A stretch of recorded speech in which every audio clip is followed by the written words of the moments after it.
तो hello guys, इस वाले वीडियो में हम बीटी टेस्ट के एपिसोड 95 को एक्सप्लेन करने वाला हूँ। और अगर आपने पिछले वाले एपिसोड नहीं देखो तो जाकर के दूर से देख लेना है, मैं लिंक वीडियो को डिस्क्रिप्शन में दे दिया हो। तो चलिए बिना आपको बकवास किए बढ़ते हम वीडियो की तरफ। और जैसा कि हमने पिछले एपिसोड में देखा था कि साउलियन और फॉस्टलर सुकियान दोनों ही उस मैवा से बाहर आ चुका था, जहाँ पर साउलियन फॉस्टलर सुकियान से कहा था कि हॉस्टलर आप जल्दी से उस फ्लेम ब्रीथिंग पोर्ट को बाहर निकाल कर उसका इफेक्ट को चेक कर ले। और फिर इसके साथ ही साउलियन फॉस्टलर सुकियान से कहता है कि हम हैंडफैंग का मैटर बाद में हल कर लेंगे और अपने साथियों को भी बाद में इकट्ठा करेंगे। पहले हमें इस ब्रेजिंग स्काई क्यूरीफाइंग टावर के इस प्रॉब्लम को देख लेना चाहिए। जो सुनकर फॉस्टलर सुकियान एक स्माइल के साथ हमें सरिला देते हैं और फिर फॉस्टलर सुकियान अपने स्टोजिंग में से उस फ्लेम ब्रीथिंग पोर्ट को बाहर निकाल लेते हैं। और वो उन चारों केलर से कहता है कि तुम चारों केलर तुम फायर एफएनटी की मेथड को यूज करते हो, तो इसलिए तुम चारों केलर अपनी दावकी को इस फुलन हार्ट फ्लेम में इंसर्ट करना स्टार्ट कर दो और देखो कि इसके क्या रिजल्ट होते हैं। फॉस्टलर सुकियान की ये बात को सुनकर वो चारों केलर एक दूसरे का मुंह तकते हुए अपनी फिंगर्स को उस फ्लेम ब्रीथिंग पोर्ट पर रख देते हैं और वो अपनी सारी दावकी को सर्कुलेट करते हुए अपने हाथों के जरिए उस फ्लेम ब्रीथिंग पोर्ट में डालना स्टार्ट कर देते हैं। और उन चारों एल्डर्स की दावकी को मैनिपुलेट करते हुए वो baby Phulan heart flame observe करना स्टार्ट कर देती है। और जैसे जैसे वो baby Phulan heart flame Dawki को ऑब्जर्व कर रही थी तो वहां से फुलन हार्ट फ्लेम की हीट की काफी ज्यादा सॉकेट्स निकल रही थी। और जैसे ही वो सॉकेट्स निकलते तो ब्लेजिंग स्काई क्यूरीफाइंग टावर में जो स्टूडेंट्स ट्रेनिंग कर रहे थे वो फौरन ही अपने हाथ से इस पर रख लेता है, क्योंकि उन्हें फुलन हार्ट फ्लेम का इफेक्ट होना शुरू हो गया था। और वहीं पर पुराने स्टूडेंट्स जिन्हें की फुलन हार्ट फ्लेम के ट्रेनिंग के बारे में ऐसे से पता था कि इस ब्लेजिंग स्काई क्यूरीफाइंग टावर में ट्रेनिंग करने से ट्रेनिंग की स्पीड किस वजह से बढ़ती थी, क्योंकि यहाँ पर फुलन हार्ट फ्लेम थी। और ये कहकर वो सभी बहुत ज्यादा फुसलाते और वो कहते हैं कि क्या इस ब्लेजिंग स्काई क्यूरीफाइंग टावर में एक बार फिर से फुलन हार्ट फ्लेम आ गई है क्या। अब ये बात ये ब्लेजिंग स्काई क्यूरीफाइंग टावर एक बार फिर से ट्रेनिंग करने के लिए सुटेबल हो गया है और यहाँ पर फुलन हार्ट फ्लेम आ गई है। तो ये न्यूज पूरे इनर एकेडमी में आग की तरफ फैल गई थी और सारे के स्टूडेंट्स उस ब्लेजिंग स्काई क्यूरीफाइंग टावर में ट्रेनिंग करने के लिए और वहाँ पर अपनी सीट को हासिल करने के लिए उस ब्लेजिंग स्काई क्यूरीफाइंग टावर की तरफ भागने लगता है। और वो सभी के स्टूडेंट्स बहुत ज्यादा खुश थे और वो खुशी में जोर जोर से नारे लगाने लगते हैं, जिस नारे को ब्लेजिंग स्काई क्यूरीफाइंग टावर के बॉटम में फॉस्टलर सुकियान और साउलियन अच्छे से सुन पा रहे थे। जो सुनकर फॉस्टलर सुकियान साउलियन और वो चारों के एल्डर्स एक हल्की से स्माइल कर देता है। अब इसके साथ ही फॉस्टलर सुकियान इन आवाजों को सुनने के बाद एक हल्की से स्माइल से कहता है कि लगता है कि इस फुलन हार्ट फ्लेम का इफेक्ट स्टूडेंट्स पर थोड़ा बहुत होना स्टार्ट हो गया है। और फिर फॉस्टलर सुकियान उन चारों के एल्डर्स को तंग करते हुए कहते हैं कि लगता है कि तुम लोगों की दाव की इंसर्ट करने की वजह से इस फुलन हार्ट फ्लेम में थोड़ी बहुत जान आ रही है। चलो कोई नहीं, अब आने वाले टाइम में मैं तुम लोगों को ही कहूंगा अपनी दावकी को इस फुलन हार्ट फ्लेम में डालने के लिए, तो तुम्हें मैं इस काम के लिए हायर कर लेता हूँ। जो सुनकर वो चारों के एल्डर्स ना चाहते हुए भी अपना सर हमें हिला देते हैं और वो सोच रहे थे कि फॉस्टलर सुकियान उनकी दावकी को इस फुलन हार्ट फ्लेम के लिए थोड़े सालों के लिए खाना बनाने वाले हैं। अब उन चारों एल्डर्स की एक्सप्रेशन को देखकर फॉस्टलर सुकियान जोर जोर से हंसने लगते हैं, लेकिन फिर वो उन चारों के एल्डर्स से कहते हैं कि तुम लोग फिक्र ना करो, मैं इनर एकेडमी के बाकी के एल्डर्स जो कि फायर एफएनटी की मेथड को यूज करते हैं, मैं उनकी बारी लगा दूंगा यहाँ पर आकर अपनी दावकी को इस फुलन हार्ट फ्लेम में इंसर्ट करने के लिए। और तुम सब यहाँ पर अपनी बारी बदल कर आया करोगे और अपनी दावकी को इस फुलन हार्ट फ्लेम में इंसर्ट करोगे। और ऐसा करना तुम लोगों के लिए भी फायदेमंद होगा, तुम लोग इसे अपनी ट्रेनिंग ही समझो, क्योंकि हो सकता है कि तुम्हारे लेवल्स का ब्रेक थ्रू भी इससे बहुत ही इजीली हो जाएगा। अब ये कहकर फॉस्टलर सुकियान वहाँ से जाने लगते और साउलियन भी उनके पीछे पीछे उन चारों के एल्डर्स की तरफ बड़े ही ब्यूटीफुल अंदाज में देखते हुए वहाँ से जाने लगते हैं। और ऐसा इसलिए था क्योंकि साउलियन भी फायर एफएनटी की मेथड को यूज करने वाला मास्टर था और उसे पता था कि इन बेचारों का दर्द क्या होगा जो कि फॉस्टलर सुकियान ने इनकी इस तरह की ड्यूटी लगा दी है। और इधर बाहर सभी के स्टूडेंट्स ब्लेजिंग स्काई क्यूरीफाइंग टावर में आकर आसमान सर पर उठा लिया हुआ था और वो सभी के स्टूडेंट्स बहुत ज्यादा खुश थे, क्योंकि वो सभी के लोग जान रहे थे कि इस ब्लेजिंग स्काई क्यूरीफाइंग टावर में फुलन हार्ट फ्लेम वापस आ चुकी है। अब इधर फॉस्टलर सुकियान उस ब्लेजिंग स्काई क्यूरीफाइंग टावर से निकलने के बाद साउलियन को लेकर एल्डर काउंसिल मीटिंग रूम की तरफ जाने लगता है, जो कि इनर एकेडमी के डीपर रीजन में था। और वहाँ पर फॉस्टलर सुकियान ने एक एल्डर की ड्यूटी भी लगाई थी कि वो सभी के हेल्पर्स को उस काउंसिल मीटिंग रूम में इकट्ठा करे। अब जैसे ही फॉस्टलर सुकियान और साउलियन उस मीटिंग रूम में एंटर होते हैं तो वहाँ पर little Fei, doctor little girl Jia और साउलियन का सेकंड ब्रदर साउली और बाकी के साउगेट के एक्सपर्ट उस मीटिंग रूम में बैठे हुए थे। और वो साउलियन और फॉस्टलर सुकियान को देखकर थोड़ा बहुत हैरान भी हो गए थे और बहुत ज्यादा खुश भी और सरप्राइज भी। और इधर साउली साउलियन को देखकर तो और भी ज्यादा खुश था और वो साउलियन से कहता है कि ब्रदर फाइनली तुम वापस आ गए। अब इसके साथ ही साउलियन एक सीट ढूंढता है लिटिल फेई डॉक्टर के पास और उसके पास जाकर के बैठ जाता है और वो ट्रकपंती वाली अंदाज में लिटिल फेई डॉक्टर और लिटिल गर्ल जिया को छेड़ते हुए कहता है कि तुम दोनों को मैंने कई महीनों से नहीं देखा और इन 2-3 महीनों में तुम दोनों तो काफी ज्यादा खूबसूरत हो गई हो। जो सुनकर लिटिल गर्ल जिया साउलियन को देखे बगैर ही अपना मुंह दूसरी तरफ घुमाकर गुस्से में कहती है कि तुम जितनी मर्जी हमारी तारीफें कर लो, लेकिन मैं तुम्हें माफ नहीं करूंगी, क्योंकि तुम उस मैवा में अकेले ही एंजॉय करने के लिए चले गए, तुम तो हमें साथ लेकर ही नहीं गए। जो सुनकर साउलियन हंसते हुए लिटिल गर्ल जिया की सर को थपथपाता है और फिर वो लिटिल फेई डॉक्टर की तरफ देखता है। अब साउलियन को ऐसे देखने से लिटिल फेई डॉक्टर शर्माते हुए साउलियन से कहती है कि तुम्हारे ये 2-3 महीने कैसे गए, तुम उस मैवा में ठीक थे भी या नहीं। जिस पर साउलियन लिटिल फेई डॉक्टर से कहता है कि मैं वहाँ पर बिल्कुल ठीक था और अभी के लिए साउलियन लिटिल फेई डॉक्टर से उसकी वो फूड पॉइजनस बॉडी के बारे में पूछने वाला था, लेकिन उससे पहले लिटिल फेई डॉक्टर साउलियन को बताती है कि अभी के लिए मैंने अपनी वो फूड पॉइजनस बॉडी को थोड़ी देर के लिए ही सप्रेस करके रखा हुआ है। और फिर इसके साथ ही जब लिटिल फेई डॉक्टर साउलियन को गौर से देखती है तो वो हैरान होकर साउलियन से पूछती है कि क्या तुमने एक बार फिर से अपनी लेवल को एडवांस कर लिया है क्या, जिस पर साउलियन हाँ में सर हिला देता है। और इधर दूसरी तरफ साउलियन लिटिल फेई डॉक्टर और लिटिल गर्ल जिया को इस तरह से मस्ती मजाक करते हुए देखकर साउली थोड़ा सीरियस होकर खांसते हुए कहता है कि अभी के लिए तुम सब इस तरह से प्राइवेट बातें ना करो, अगर तुम लोगों को करनी है तो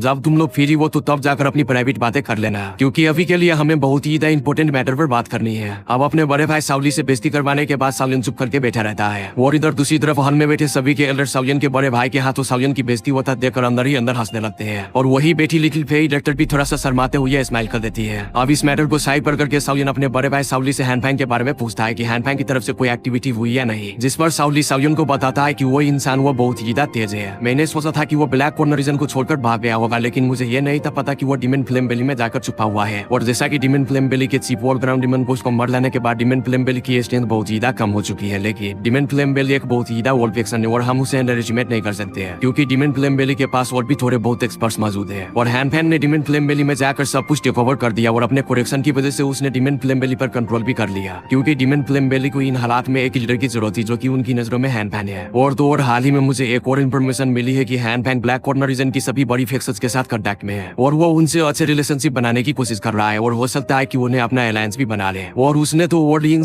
और ब्लैक एम्ब्रेस को इन्विटेशन भी भेजा है अपनी डिमन फ्लेम बेली को ज्वाइन करने का। अब सावलिन अपने ब्रदर की ये सारी बातें सुनकर बहुत ज्यादा हैरान हो जाता है और वो कहता है कि ये कमीना हैंडपैन बहुत ज्यादा तेज है, इसको जरा सा भी आराम नहीं, ये हमारे लिए मुश्किलों पर मुश्किल पैदा किया जा रहा है। अब इस पर फर्स्ट लेयर सुकैन भी सावलिन को बताते हैं कि ये हैंडपैन इसके बहुत ही बड़े एम्बिशंस है और मुझे नहीं पता कि ये किस किस फेक्शंस के पास जाकर अपनी इज्जत को गिरवी रखवाया है। और देखा जाए तो सावलिन ये तुम्हारे हाथों काफी बार हार चुका है अपनी डजन लेवल की स्ट्रेंथ होने के बावजूद भी। और जहाँ तक मुझे लगता है कि वो ब्लैक कॉर्नर रीजन में अपने लिए हेल्पर्स को इजीली ही इकट्ठा कर लेगा और अगर उसने इजीली ही ब्लैक कॉर्नर रीजन के दूसरी फेक्शंस के साथ अपना अलायंस बना लिया तो ये हमारे जेनन एकेडमी के लिए आने वाले टाइम में बहुत ज्यादा खतरा बन जाएगा। और तो और इससे साउगेट को भी बहुत ज्यादा प्रॉब्लम हुआ करेगा। और सावलिन मैं तुम्हें बता दूं कि हमारे पास अभी के लिए दो इलाइट डजन लेवल के इंस्टीट्यूट है, जो कि एक मैं हूँ और दूसरी है लिटिल फेई डॉक्टर। और अगर बात की जाए ओल्ड बाय और ज्ञान की, जो कि उस टाइम अफेयर हो गए थे, तो वो इस तरह के मैटर में कभी भी अफेयर नहीं होंगे। वो तभी अफेयर होंगे जब इनर एकेडमी किसी बड़े डिजास्टर से गुजरेगी और उनका सिर्फ मिशन ही है जेनन एकेडमी को बचाना, ना कि दूसरे मैटर्स में पढ़ना। इसलिए हमें हैंडफैंग से फाइट करने के लिए खुद पर ही डिपेंड होना होगा, जिस पर सावली भी हाँ में सर लाते हुए कहते हैं कि तो ठीक है, फिर ब्लैक कॉर्नर रीजन में हैंडफैंग की इस अलायंस को बनने ही ना देना, इससे पहले ही हमें उसे खत्म करना होगा। अब ये सब सुनकर सावलिन अपने ब्रदर सावली से पूछता है कि सर वो ठीक है, मुझे ये बताओ कि हैंडफैंग उन सभी के फेक्शंस को अपने यहाँ पर कब इनवाइट करने वाले हैं, जिस पर सावली बताता है कि कल ही। अब ये सुनकर सावलिन कुछ सोचने के बाद अपना सर झुका लेता है और फिर वो कुर्सी के साथ टेक लगाकर बड़े अच्छे से बैठ जाता है और वो कहता है कि सेकेंड ब्रदर, सभी के साउगेट के एक्सपर्ट्स को इकट्ठा करे, इवन के उन सभी फेक्शंस को भी जिनके की साउगेट के साथ बहुत ही अच्छे रिलेशन से, उन सभी एक्सपर्ट्स को भी इकट्ठा करें और फिर इन सभी को इकट्ठा करके हम कल के टाइम ब्लैक कॉर्नर रीजन में डिमन फ्लेम बेली का विजिट करेंगे। और तब के टाइम में यकीन दिलाता हूँ कि हैंडफैंग का नाम दोबारा किसी के भी लाइफ में सुनने को भी नहीं मिलेगा। अब सावलिन की ये सारी बातें सुनकर सावली भी हमें सर ला देता है और वो कहता है कि ये डिमन फ्लेम बेली हमारे साउगेट की बहुत ही बड़े दुश्मन है और अगर हमने डिमन फ्लेम बेली को तबाह कर दिया तो फिर ब्लैक कॉर्नर रीजन के बाकी के फेक्शंस को भी हम दिखा देंगे कि हमारा साउगेट कोई आम सी फेक्शन नहीं है जो कि कोई भी इजीली आकर ऑफेंड कर दे। अब सावली की ये बात सुनकर फर्स्ट लेयर सुकैन भी कहते हैं कि डिमन फ्लेम बेली के साथ जो जेनन एकेडमी के रिलेशनशिप है वो भी बहुत ज्यादा खराब है। और जब हम सारे एक्सपर्ट्स को डिस्पैच कर ही रहे तो फिर हम इस तरह के डिमन फ्लेम बेली को, जो कि अपनी जड़ें पकड़ चुकी है, उसे उनकी जड़ से ही उखाड़ फेंकेंगे। और अभी के लिए फर्स्ट लेयर सुकैन डिमन फ्लेम बेली का नाम सुनकर थोड़ा बहुत गुस्से में भी थे, क्योंकि डिमन फ्लेम बेली के लोगों ने उनके काफी सारे स्टूडेंट्स को किल किया था। और इधर सावलिन वही बैठा हुआ ये सारी बातें सुनकर हमें सर हिला देता है और वो एक स्माइल के साथ कहता है कि सभी के चीजों को एक न एक दिन तो एंड होना ही है, तो इस डिमन फ्लेम बेली को हिंदी क्यों न कर दे। अब अगले दिन हम देखते हैं 10 एक्सपर्ट जेनन एकेडमी के पीच टाउन के करीब एक माउंटेन पीक की तरफ आ रहे थे, जहाँ उस माउंटेन पीक पर सावलिन अपनी आंख बंद किए और अपने हाथ को पीछे बांधे खड़ा हुआ था। और फिर इसके साथ ही सावलिन अपनी आंखें खोलकर कहता है कि ये सभी के एक्सपर्ट्स यहाँ पर आ गए हैं। अब हम देखते हैं उन 10 के एक्सपर्ट्स को, जो कि वहाँ पर आकर कहते हैं कि चीफ साहब काफी साल हो गए हमें मिले हुए, क्या आप ठीक हो और आप तो बहुत ज्यादा स्ट्रॉन्ग भी हो गए हो। और अभी के लिए जो बंदा बोल रहा था वो वही था जिसके बड़े बड़े मसल थे और ये ब्लैक कॉर्नर रीजन से जमा एम्पायर में भी गया हुआ था सावलिन की हेल्प करने के लिए और ये एक दुआंग लेवल का एक्सपर्ट था।